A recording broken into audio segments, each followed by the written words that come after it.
Eu vou pedir para você abrir a sua Bíblia, porque ao longo desse ano nós vamos abrir bastante nesse texto. Mateus capítulo 5, verso de número 6.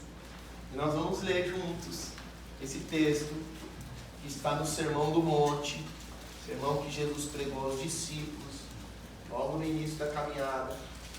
E nós vamos tê-lo como norte para a nossa mensagem mais uma vez hoje.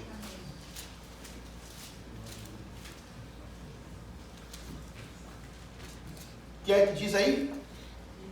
Bem-aventurados os que têm fome e sede de justiça, porque serão saciados ou fartos.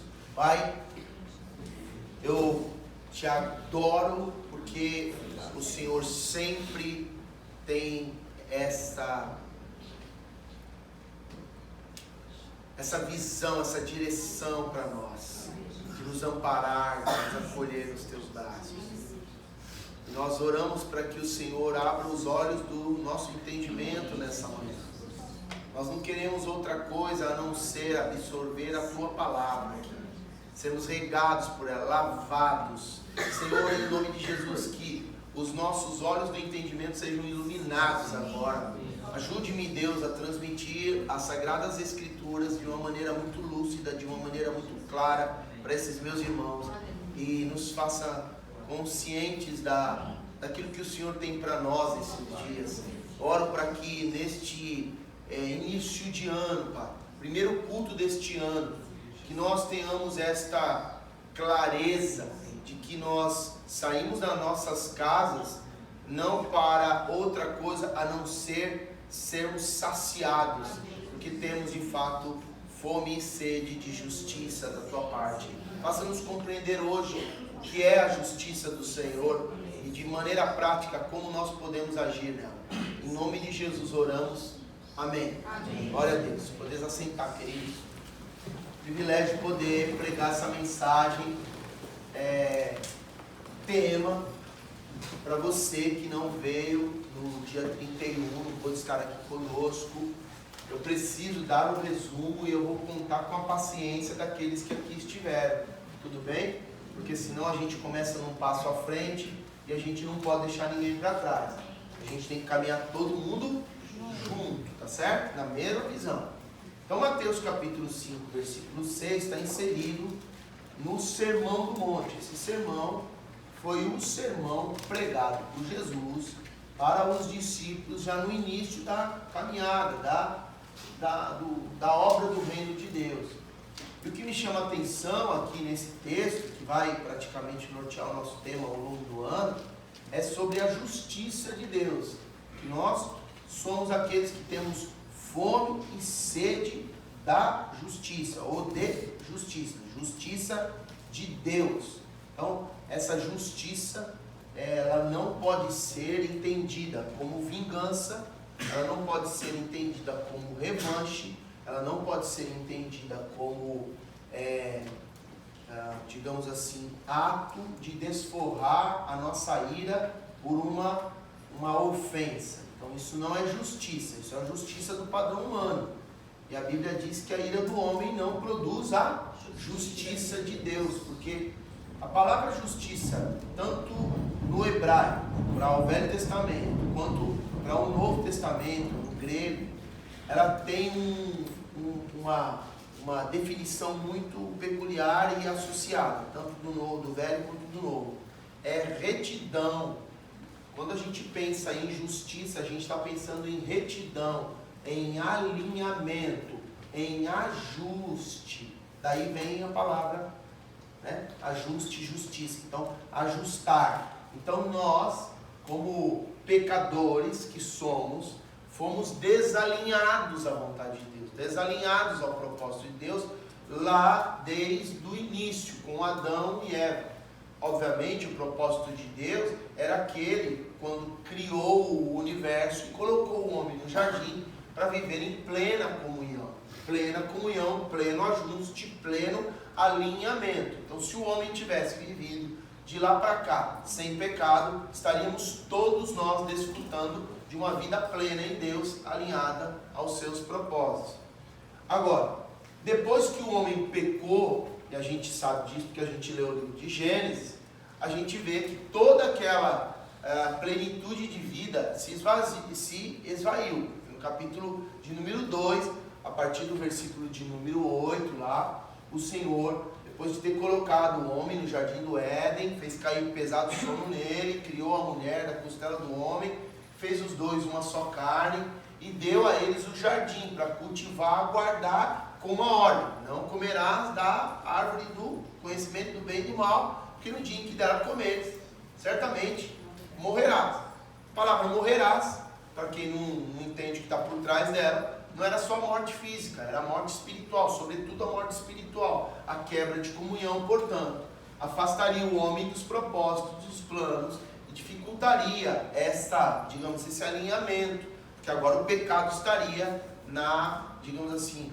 criando uma dificuldade, como é até hoje. Então, de certa forma, o homem tem ainda a sua fonte de suprimento, o Senhor. Então, a fonte de suprimento material é o Senhor, a sua fonte de suprimento físico é o Senhor, e sobretudo a fonte de suprimento espiritual, que eu repito, a necessidade maior do homem é comunhão com Deus. Ele perdeu a comunhão, então ele perdeu tudo.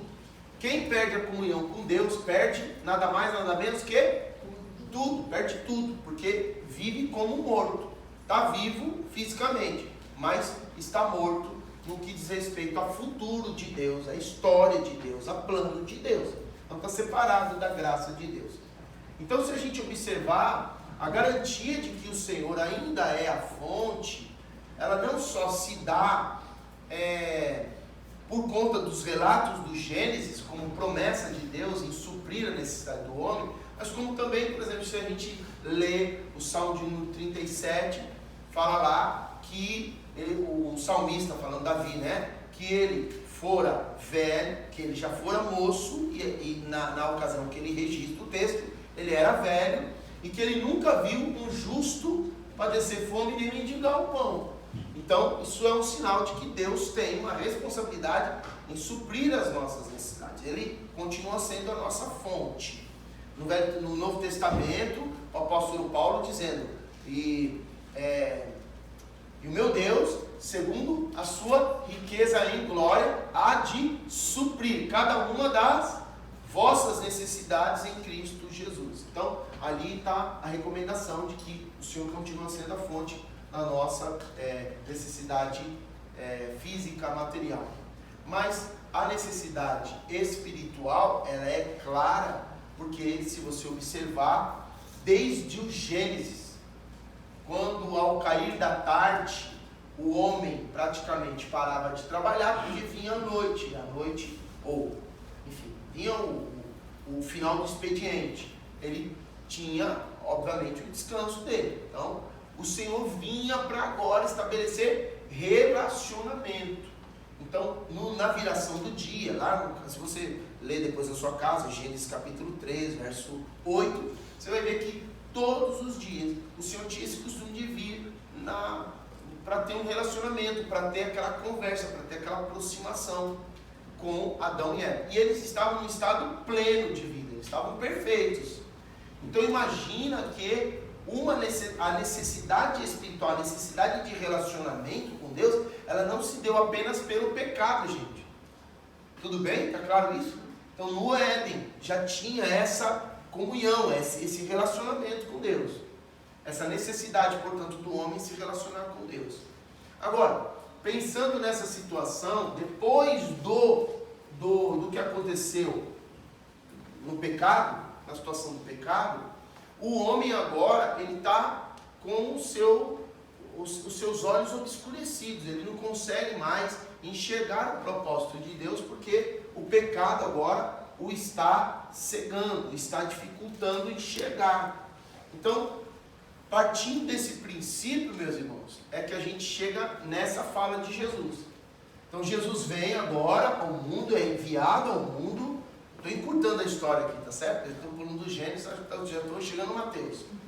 Então Jesus é enviado ao mundo para salvar o homem, salvar a humanidade dos seus pecados, coisa que nós falamos no Natal, no culto de Natal aqui. E aí é que está a grande sacada. Por quê? Como é que ele iria salvar um homem que estava tendencioso, ou seja, dirigido pela carne? Porque quando a gente tem a ausência de Deus, esse vazio, ele não vai ficar vazio, gente. Alguma coisa vai ter que ser colocada no lugar, porque o homem vai em busca de preencher esse vazio. E aí eu digo, de que forma que o homem, se ele não busca Deus, se ele não tem comunhão com Deus, ele preenche o vazio? Através das ações da carne, das vontades carnais. Então, se você observar comigo, vai lá para Gálatas, capítulo de número 5, verso de número 19. Olha lá comigo. E diz lá a palavra de Deus que o homem, agora, independente de Deus, longe de Deus, ele tentou e ele vem tentando preencher o vazio de uma forma que ele imagina dar solução para o vazio, mas não dá a solução, piora a situação, certo? Então observa aí, versículo 19.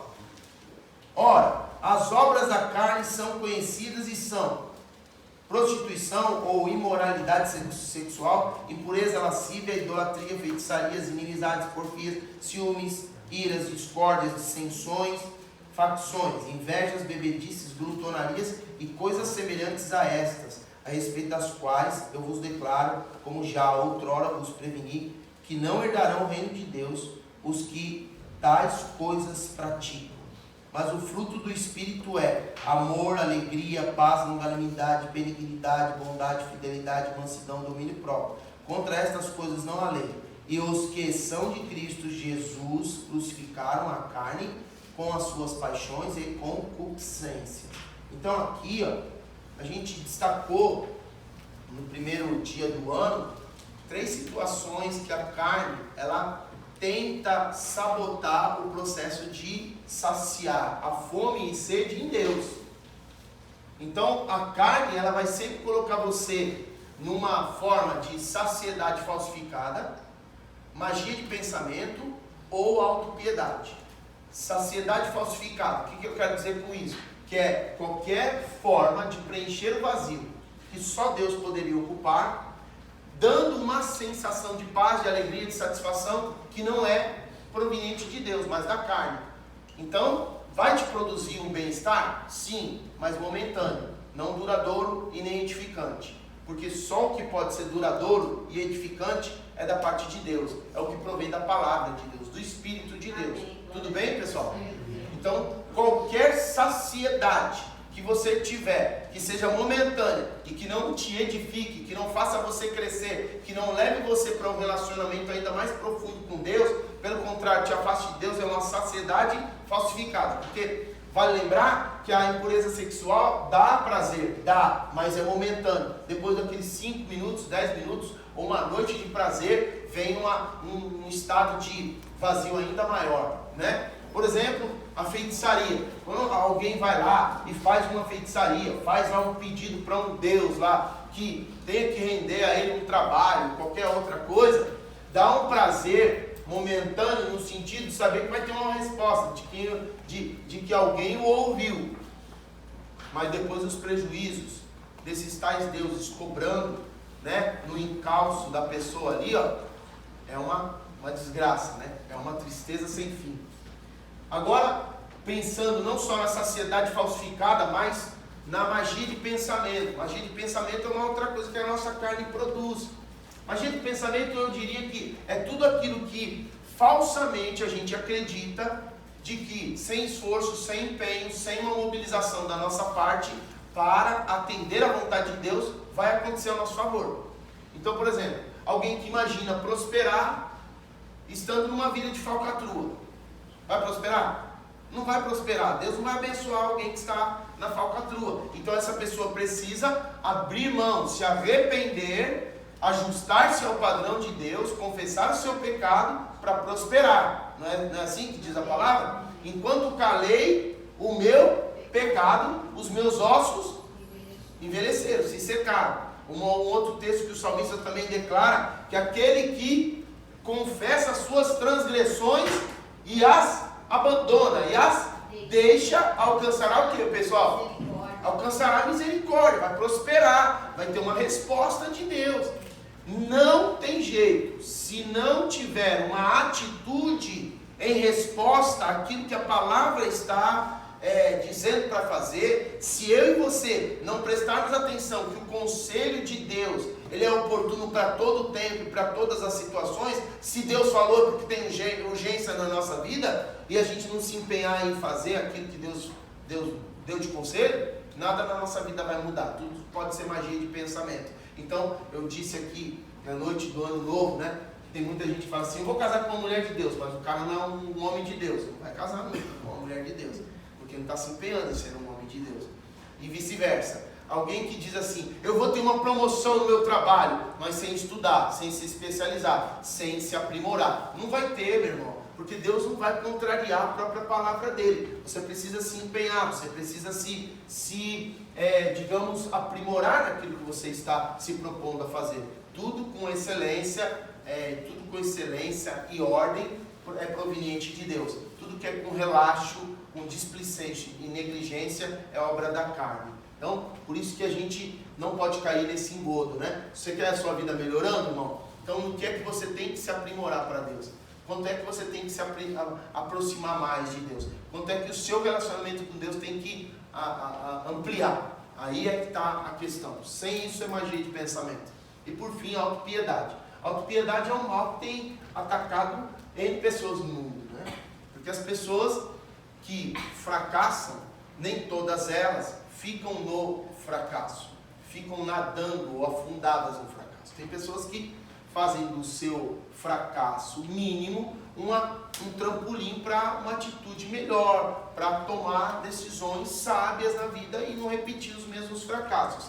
Mas tem aqueles que, por atenderem uma direção da carne, por ouvirem muito mais a vontade humana, a natureza pecaminosa, portanto, eles acabam se frustrando, obviamente, porque estão fazendo aquilo que não é de Deus, aquilo que não tem futuro em Deus, aquilo que não tem o aval de Deus. Então Deus não vai dar um sucesso para quem está fazendo o contrário à sua vontade, certo?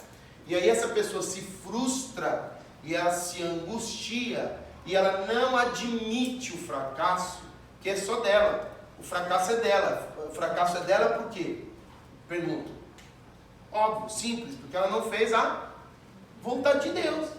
Ela não ousou praticar aquilo que a palavra de Deus disse a ela, ou iluminou os olhos dela para fazer. Aquilo que alguém disse a ela em nome de Deus. O que eu estou fazendo aqui é exatamente isso. Eu estou falando em nome de Deus, aquilo que Deus deseja que vocês façam. Tudo bem, pessoal? Se vocês, ao saírem da porta daqui para fora, e não darem a mínima para aquilo que eu disse aqui, vocês não estão dando a mínima para o que eu pessoalmente disse, mas vocês estão dando de mão no ar ao que Deus disse para vocês fazerem. Portanto, vocês vão se frustrar, porque o caminho de sucesso só está na palavra de Deus. Basta ler Josué, no capítulo de número 1, versículo 7. Foi até um tema de uma boa notícia que passei semanas atrás, né? Quando Josué, diante de um desafio grande, o Senhor o chama e fala, agora você vai assumir o lugar de Moisés, você só tem que fazer aquilo que eu estou dizendo você a fazer. Então você não se desvia nem para a direita e nem para a esquerda, mas põe os teus olhos nessa recomendação que Moisés deixou para você em meu nome. Então se aplica nisso, dá ouvidos ao conselho e pratica o conselho, que você vai ser bem sucedido. Vai dar certo o que você tem para fazer, ainda que seja um desafio muito grande. Mínimo ou grande, se você tiver na palavra, vai dar em sucesso. Do contrário, você vai se frustrar e a sua tendência carnal vai ser sempre transferir a culpa a alguém. E quem é o primeiro da fila? Deus. Porque você não o vê. Você não deu ouvido a ele.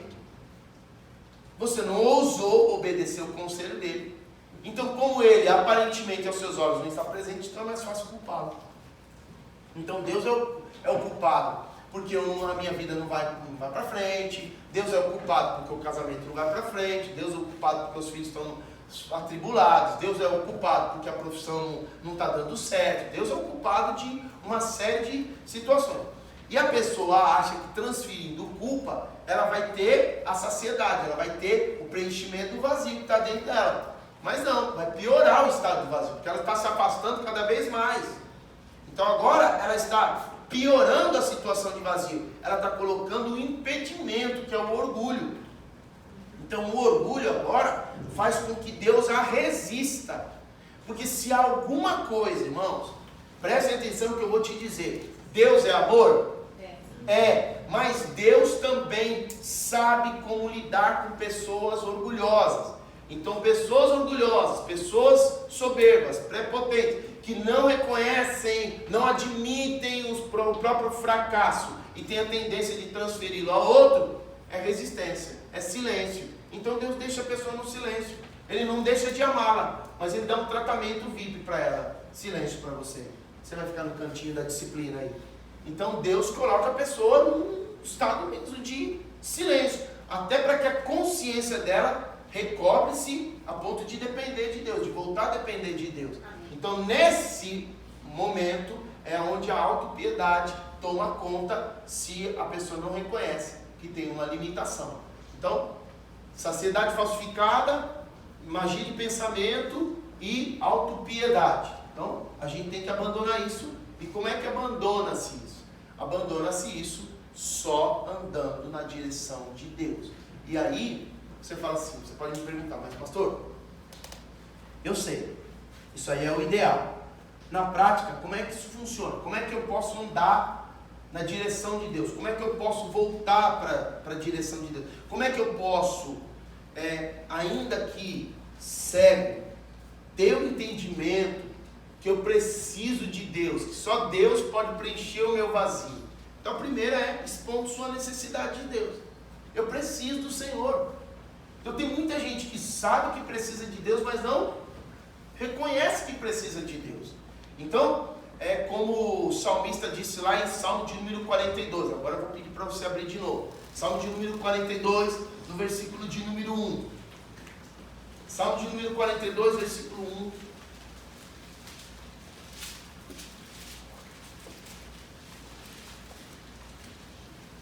Está dizendo assim: assim como a corça suspira pelas correntes das águas, assim por ti, ó Deus, suspira a minha alma.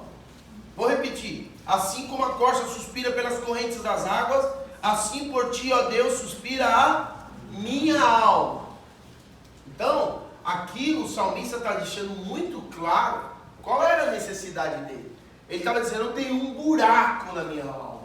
Eu tenho um buraco dentro do meu ser, que é só o Senhor que pode preencher. Eu reconheço que eu estou vazio do Senhor. Em alguma área, se não toda a minha vida, em alguma parte dela, eu estou vazio do Senhor. E eu preciso que o Senhor ocupe esse espaço de volta.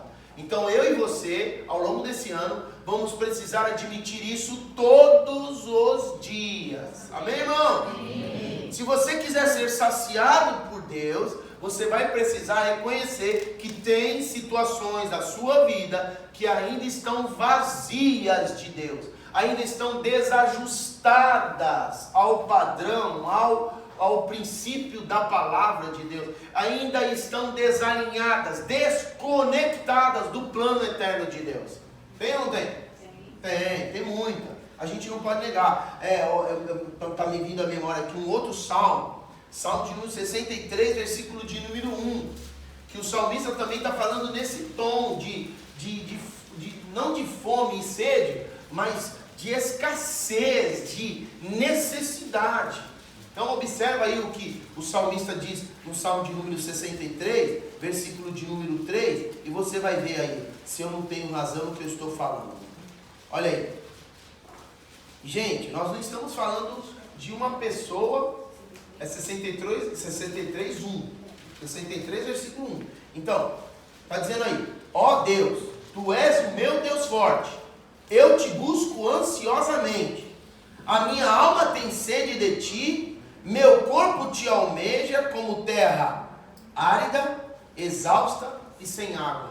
Então, nada mais, nada menos, Davi que está falando. Gente, Davi, um salmista, um homem que estava sempre nos pés de Deus, ouvindo a Deus, tendo contato muito, direto com o sumo sacerdote, com os sacerdotes.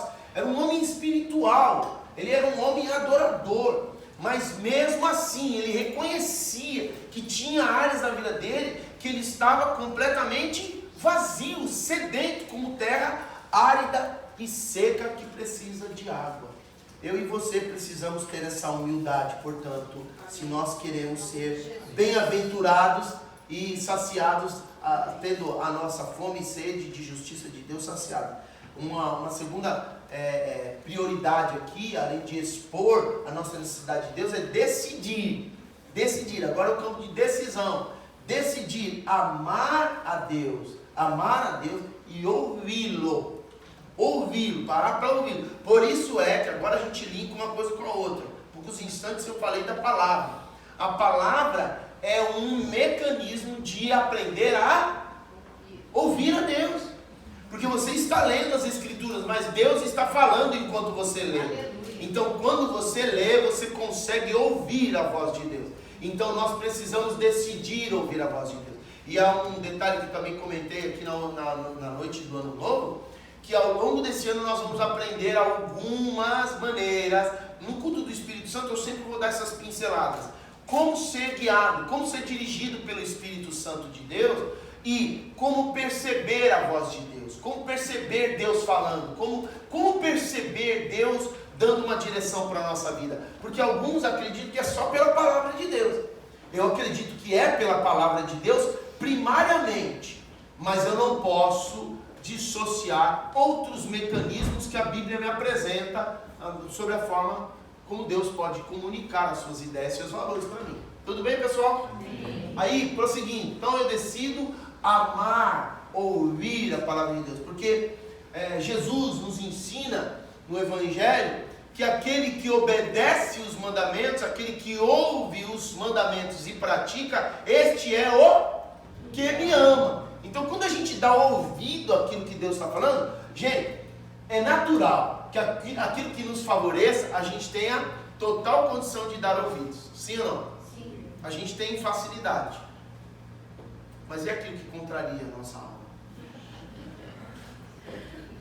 Então, é nesse aspecto que eu estou dizendo que você vai precisar decidir, amados. Você vai precisar ter essa consciência de que você vai ter que decidir, ouvir e amar a Deus quando alguém te exortar. Não te julgar, mas exortar, encorajando você a não estar no erro, não estar numa direção que vai dar em nada para a tua vida. Então você vai ter que ouvir aquela pessoa como Deus falando. Seja líder do núcleo, seja um irmão de fé, seja o teu pastor. Então, se você tiver essa facilidade, você vai, obviamente, estar nesse exato momento sendo saciado de fome e sede, da fome e sede que você tem da justiça de Deus. Então, nesse sentido. E veja que, lá em Deuteronômio, capítulo 28, eu sempre leio esse texto para vocês, então vocês já estão mais familiarizados do que qualquer um outro, né?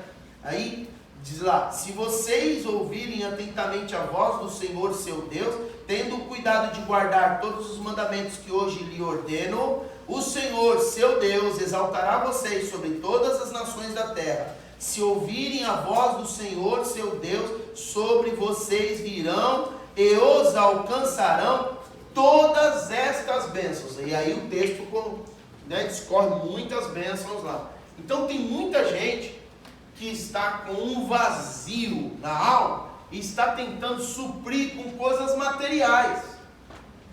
Mas aí trabalha, compra, vende, compra e vende, né? Troca de roupa, põe roupa nova, põe roupa velha, tira roupa velha do guarda-roupa, põe nova, mas não vive satisfeito. Já viu isso? Aí a setinha aponta para nós assim, né? Né? Por quê? Porque está tentando fazer o inverso, está correndo atrás da bênção, quando a bênção deveria estar correndo atrás dele ou dela, atrás de mim ou de você. Por quê? Porque o efeito é simples. Quando eu ouço a voz da minha carne e dou à minha carne o direito de me dirigir, eu vou atrás da bênção na tentativa de, por meios próprios, suprir o vazio da minha alma. Mas quando eu ouço a voz de Deus, obedeço a voz de Deus, sinalizando a Ele que eu o amo, se eu o amo, Ele também, como promessa do Senhor Jesus lá em João capítulo 14, versículo 21, Ele também me amará e se manifestará a mim. E a forma de Deus manifestar o seu amor a mim é me abençoando, gente. Então, quando Deus abençoa você, por isso que você vem aqui na frente e dá testemunho. Aliás, estou sentindo falta, né? Então, você vem aqui dar testemunho da sua bênção, né? Como diz o outro, né? É bênção, na verdade. É porque Deus muito te amou. É isso que você está querendo dizer. Quando você vem dar testemunho, gente, essa semana Deus muito me amou. Deus me amou de maneira diferente. Ele me abençoou. Entende? E aí é um sinal. Você atendeu a voz de conselho dele. Por isso que você testemunha. Você está testemunhando da sua edificação espiritual e também do que Deus muito te amou. Certo? A forma como Deus muito te amou. Tá bom? Vocês estão ainda comigo aí? Amém. Tá bom. Agora vamos caminhar um pouquinho mais. Por fim, eu tratei desse assunto, além de expor a sua necessidade de Deus, como a corça anseia pelas águas, além da questão do decidir ouvir a voz de Deus e amar, ainda que contrariando a sua expectativa humana, sua vontade humana, você precisa andar no Espírito, andar na direção do Espírito Santo. E para andar na direção do Espírito Santo, precisa abandonar a sua própria direção. Para andar, repito, andar na direção do Espírito Santo é básico, é elementar. Você precisa tirar a mão do volante da sua vida e deixar o Espírito Santo conduzir a sua vida. Então agora você não faz nada por si, você faz debaixo da vontade de Deus. Então você vai buscar o Espírito Santo, para o Espírito Santo aguçar a sua percepção espiritual, para você ouvir a voz de Deus e assim fazer aquilo que Deus está lhe dizendo. Então isso vira um estilo de vida. Isso precisa virar um estilo de vida. Você não fazer nada antes de orar. Você não tomar decisões importantes da sua vida sem pedir orientação para o Espírito Santo, sem debruçar na palavra, sem buscar conselho, sem ouvir a voz de gente que leva a Deus a sério. O Espírito Santo vai manejar essas pessoas para te ajudar. Porque se assim não for, você não vai desenvolver o fruto do Espírito. Você vai desenvolver o fruto da carne, a obra da carne. Então volta comigo lá para Gálatas, capítulo de número 5, e nós vamos destacar aqui os versículos 16 e depois eu só vou relembrar o fruto do Espírito aqui para vocês. 16 diz assim: digo, porém, o seguinte: vivam no Espírito e jamais satisfarão os desejos da carne. Então por isso que eu estou falando aqui, é uma direção para nós. Tudo bem? Aí como é que nós vamos descobrir um ou outro não andando no Espírito? Por causa disso aqui, ó.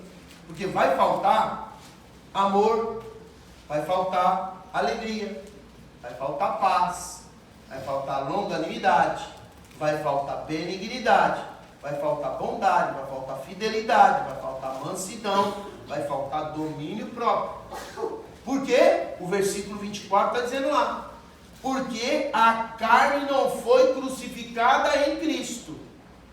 Então, se nós não rejeitarmos, e aí, expor, decidir e rejeitar as obras da carne. Então, expor as necessidades para Deus, decidir, ouvir e amar a Deus, e rejeitar, porque andar no Espírito subentende-se rejeitar as obras da carne. Então você vai precisar rejeitar, é uma decisão também, mas é uma decisão para o lado não vou mais, não quero mais, eu decido obedecer, eu decido buscar a Deus, eu não vou fazer a minha vontade, entende? Então é uma decisão agora que nós vamos precisar tomar diariamente. Então observe só essa semana, dá uma observada essa semana só. O que faltou de amor? O que faltou de paz, de alegria? Então isso já dá para você perceber que ainda tem um grande vazio dentro de você e que você precisa ter fome e sede da justiça de Deus para ser saciado. Tá bom, pastor, agora eu queria perceber como é que na prática eu posso desenvolver a justiça de Deus. Como eu disse para vocês, justiça de Deus tem tudo a ver com alinhamento à vontade de Deus. Repita comigo, justiça de Deus, tem a ver com retidão. Ou seja, andar em linha reta, andar, num sentido comum com Deus, alinhamento com Deus, ajuste com as coisas de Deus, pensamentos, projetos, decisões de Deus a meu respeito, respeito à minha vida. Eu sou um inveterado por essa ideia de propósito de Deus, porque propósito de Deus norteia a nossa vida na terra. Se você não sabe o propósito de Deus para a tua vida, você precisa ir em busca dele. Eu diria todos os dias, até mais que uma vez por dia. Perguntar, questionar, bater na tecla: Senhor, qual o propósito que o Senhor tem para a minha vida? Eu quero viver no propósito do Senhor para a minha vida. Então, na palavra de Deus, além de Eclesiastes, também em Salmo 139, nós vemos o propósito de Deus sendo estabelecido para nós.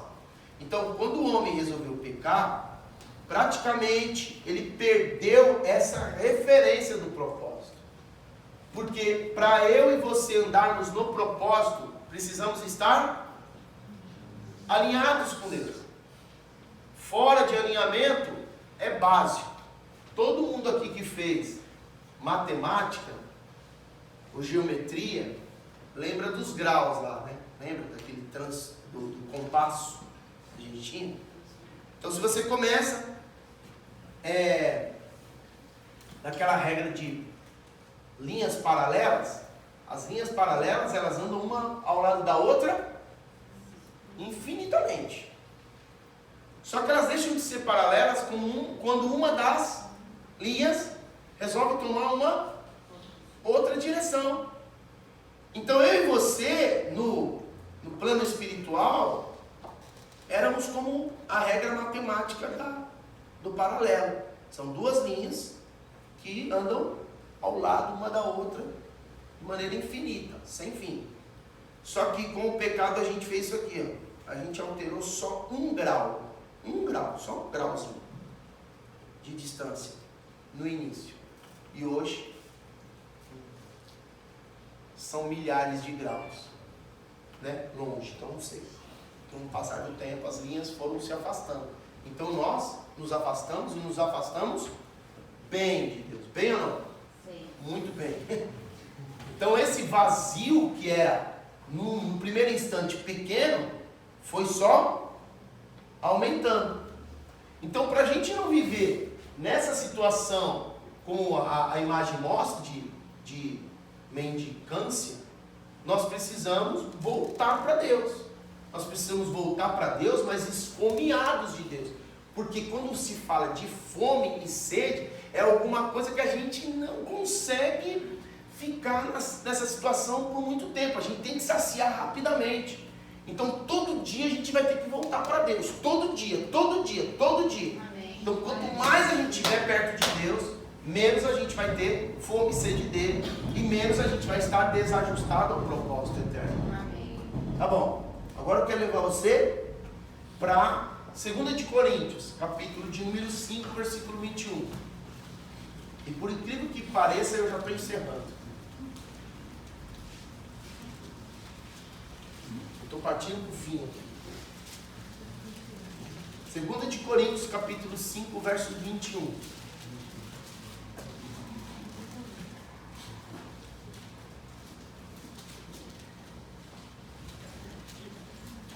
Para você que não está familiarizado com essa ideia de pecado de Adão e pecado da humanidade, o pecado de Adão é um, o pecado da humanidade é outro. embora os dois estejam fundidos um no outro. O pecado de Adão foi o que ele cometeu lá, mas que traduziu-se como herança para toda a raça humana, que foi o afastamento de Deus. Mas a condenação eterna, ou seja, a separação de Deus eternamente, ela é causada pelas nossas ações, pelas nossas decisões.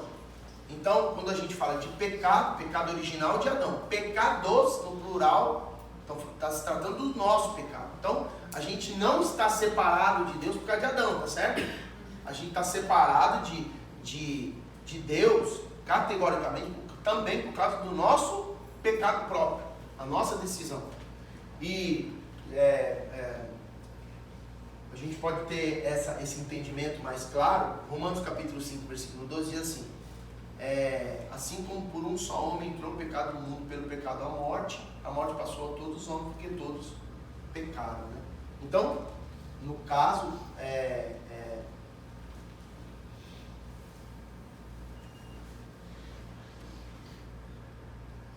5:12, vamos lá. Eu estou aqui pensando uma coisa e posso estar falando em outro texto. Mateus capítulo 5, versículo 12. Mateus não, Romanos 5:12. É isso mesmo. Portanto, assim como por um só homem entrou o pecado no mundo, pelo pecado a morte, assim também a morte passou a todos os homens, porque todos pecaram. Então, é o que eu estou deixando claro aqui para você. E aí, para se livrar dessa condição de pecado, porque o pecado, além de separar, o pecado tornou a gente cego para o plano de Deus. A gente não consegue enxergar o plano de Deus, a vontade de Deus. E aí, como fazer? Não tem o que fazer. Tiveram que fazer por nós. Vou repetir. Como fazer, pastor? Não tem o que fazer. Como você, vendado, vai fazer alguma coisa? Como você cego vai descobrir alguma coisa? Tiveram que fazer por você. Quem que fez? Foi Jesus. Deus prova o seu próprio amor para conosco por ter Cristo morrido por nós, sendo nós ainda pecadores, ou seja, estando nós ainda cegos. A gente não enxergava, a gente não sabia o que ele estava fazendo, mas ele mesmo assim preferiu morrer por nós. Portanto, uma vez que Cristo morreu, Cristo se deu por nós. Isso é a ação da graça de Deus. Deus agora vindo ao homem e fazendo pelo homem aquilo que ele não podia fazer por si mesmo. Então, por isso que agora a gente vai ter um entendimento mais claro de como saciar a nossa fome e a nossa sede de justiça de Deus diariamente. 2 de Coríntios capítulo 5, versículo 21. O que é que diz aí? Leiam, por favor. Deus se tornou pecado por nós, aquele que não tinha pecado, para que nele nos tornasse justiça de Deus. Então, aquele que não conheceu o pecado, Deus o fez pecado por nós, para que nele fôssemos o quê? Feitos justiça de Deus. Então vamos parafrasear? Aquele que não conheceu o pecado, aquele que não tinha nenhuma situação que o impedia de ter comunhão com Deus. Jesus. Deus o fez pecado por nós. Isso quer dizer, Deus pegou o nosso pecado e pôs sobre ele. Ele recebeu a condenação do nosso pecado. Correto? Embora ele não tenha pecado. Vale dizer isso. Ele pega esse pecado agora e subjuga na cruz, gente. Leva na cruz, vence a morte e ressuscita ao terceiro dia, fazendo com que o pecado, a morte, o próprio Satanás, o iniciador, o originador do pecado na terra, fossem subjugados por ele. Portanto, agora, ele se torna representante daqueles que querem ir para Deus.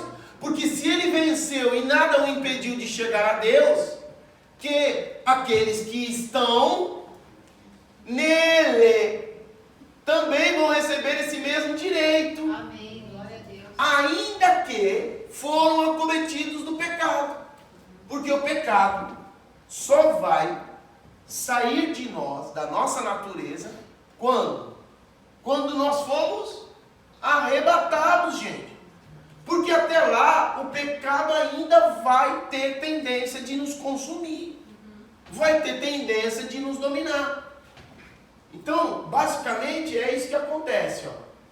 Quando você e eu pecamos, aliás, nascemos no pecado, e aí corroboramos com o pecado de Adão, concordamos com o pecado de Adão através da nossa atitude. O pecado faz isso aqui em nós.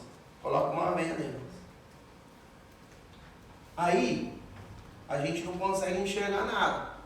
A gente sai tateando tudo, né? Não é? Opa! Tá até com frio na barriga aí, né?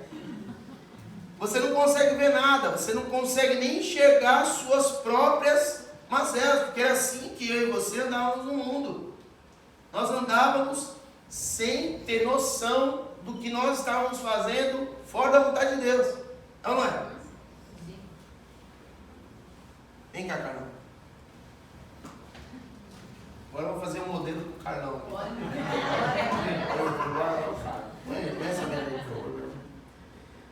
Então, diante disso, o Carlos.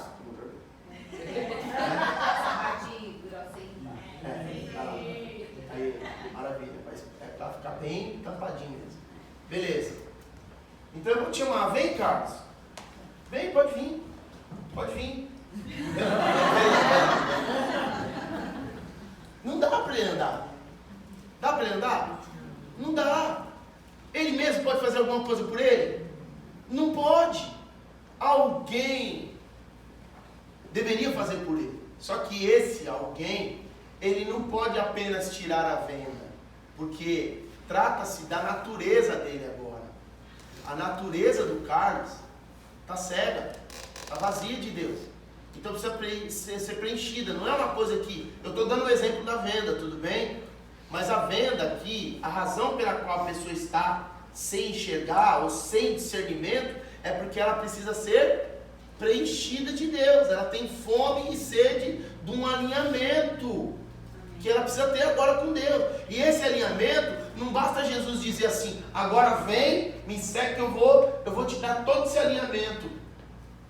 Não adianta, porque a pessoa ela não tem essa condição de fazer por ela, entende? Então agora, Jesus pega na mão da pessoa e fala: vem, pode vir. Cuidado, tem um degrau aqui. Aí. E Jesus vem guiando essa pessoa. Em dado momento, a vontade da carne vai fazer aquilo que faz conosco todos os dias. Imagina você querendo fazer alguma coisa fora da vontade de Deus. Eu sou Jesus. E Jesus está querendo trazer a pessoa. Só que em dado momento, Jesus não pode conduzir essa pessoa, porque a pessoa não está permitindo. Então vai. Olha lá. Ele vai se arrebentar. Se eu deixar, ele vai se arrebentar.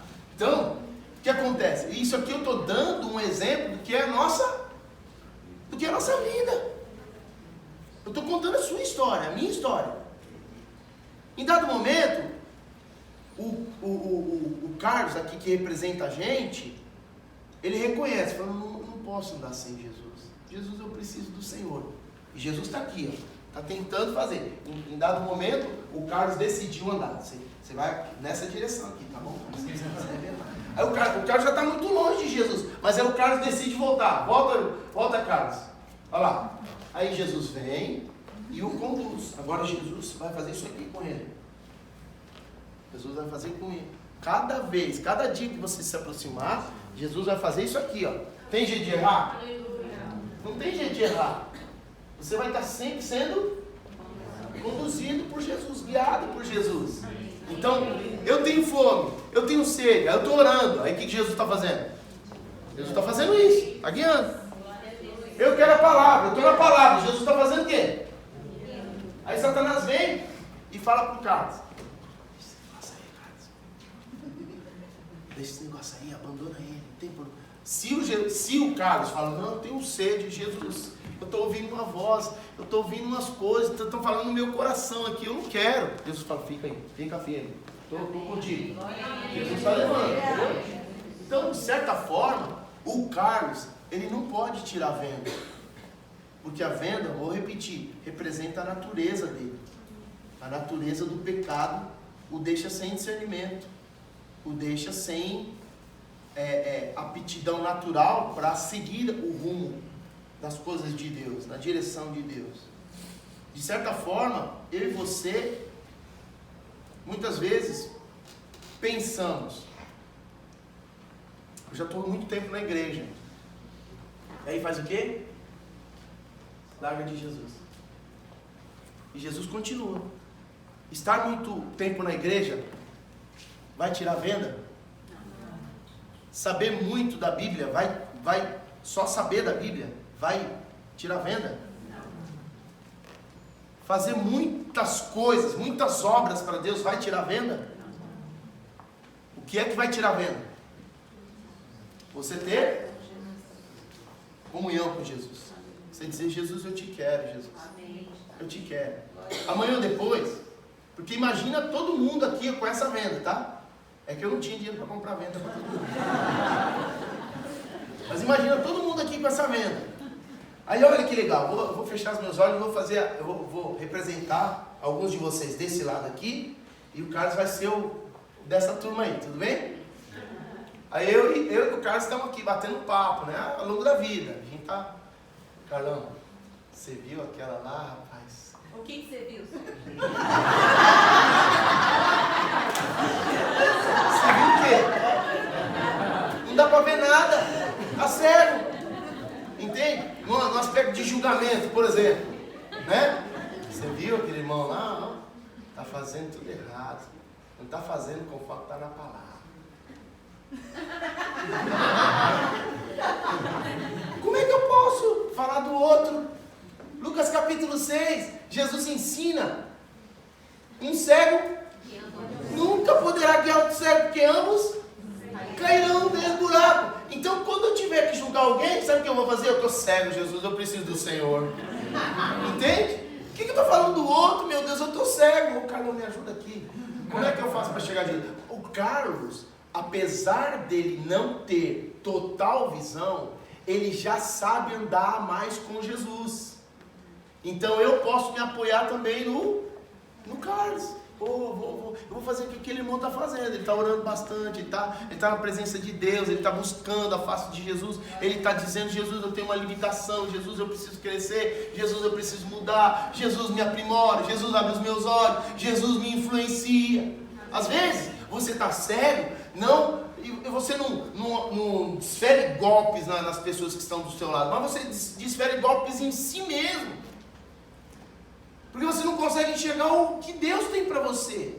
Aí você, não consigo nada, não sirvo para nada, eu sou incapaz, eu vou fazer o que na igreja?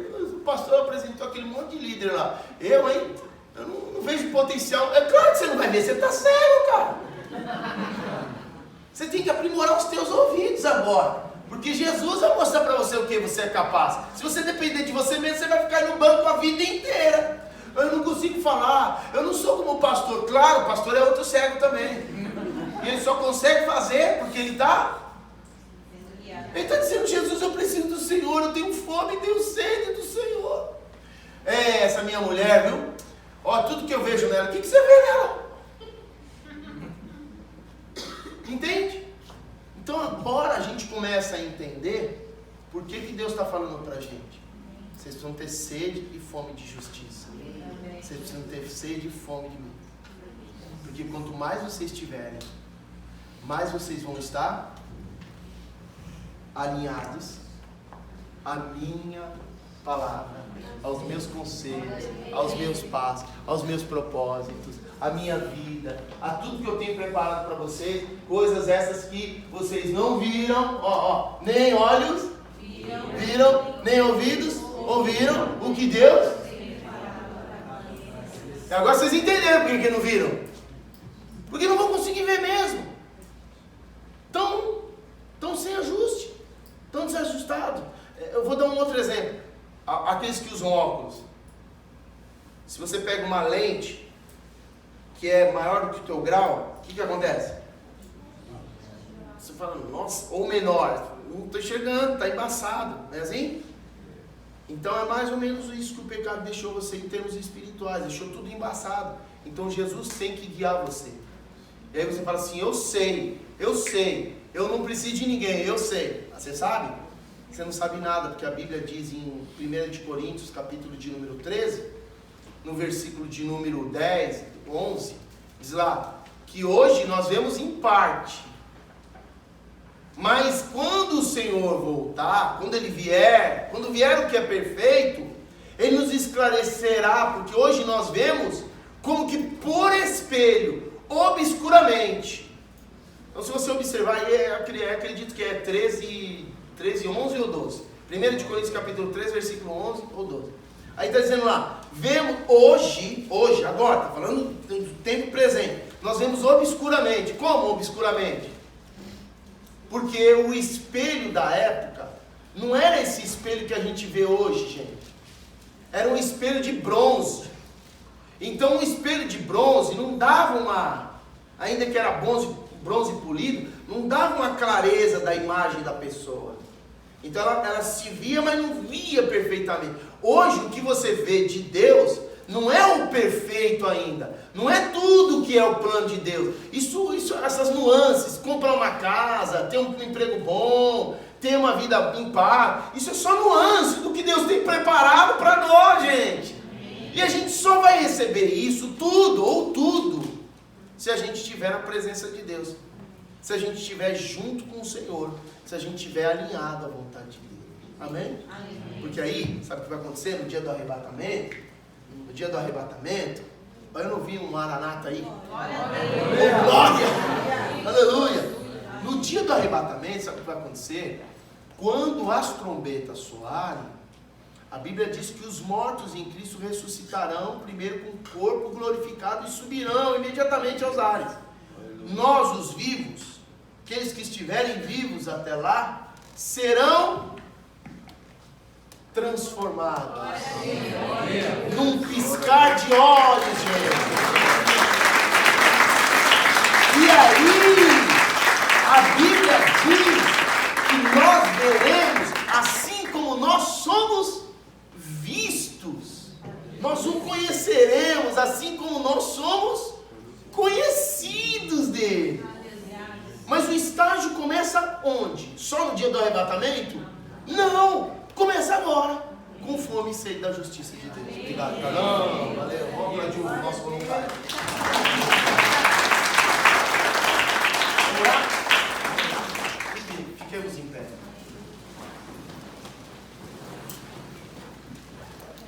A nossa oração hoje, e a partir de hoje, ela vai precisar ser mais delineada nesse padrão. Senhor, eu preciso mudar. Senhor, eu quero enxergar o Senhor. Senhor, eu quero ver a Tua vontade. Senhor, eu desejo reconhecer em mim sempre esse estado de extrema necessidade do Senhor.